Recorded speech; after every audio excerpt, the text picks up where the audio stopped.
নমস্কার, শুভ সন্ধ্যা। ঠাকুর মা স্বামীজির চরণে আন্তরিক ভক্তিপূর্ণ প্রণাম জানাই এবং ঠাকুর মা স্বামীজি অনুরাগী ভক্তবৃন্দদের আন্তরিক প্রীতি শুভেচ্ছা ও পূজ্যপদে আন্তরিক শ্রদ্ধা জানাই। আজ ঠাকুরের কথা বলবো।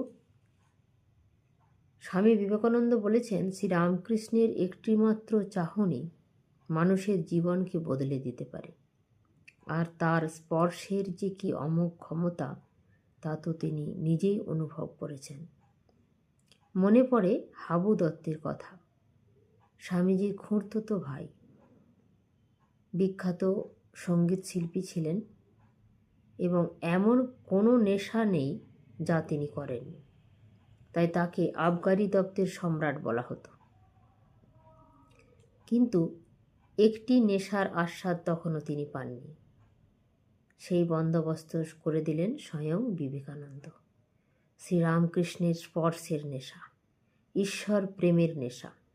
কাশীপুরে শ্রীরামকৃষ্ণ তখন রোগশয্যায় শায়িত, প্রায় শেষ অবস্থা।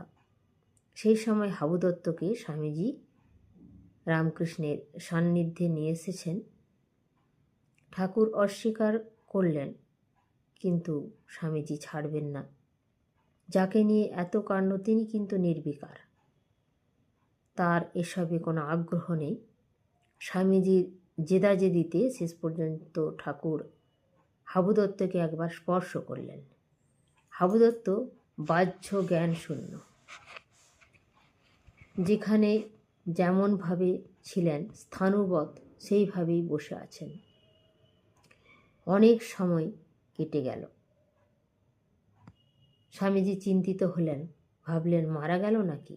অবশেষে মোক্ষম অস্ত্রটি প্রয়োগ করলেন। ধাক্কাধিক্কি করতে করতে বললেন, দাদা ওঠো, তোমার জন্য গাঁজা তৈরি করে রেখেছি, খাবে না? বেশ কিছুক্ষণ পরে সাড়া পাওয়া গেল হাবু দত্তের। বললেন, কি গাঁজার কথা বলছিস? আমি যে নেশায় এতক্ষণ বুঁদ হয়েছিলাম, তার কাছে এই গাঁজার নেশা কিছু না। এইভাবে যন্ত্রণা সহ্য করেও শ্রীরামকৃষ্ণ মানুষের মঙ্গল সাধন করে গেছেন। ডাক্তারবাবু সেই অবস্থায় কথা বলতে নিষেধ করেছেন, তবু তিনি মানুষের কল্যাণের জন্য কথা বলেছেন।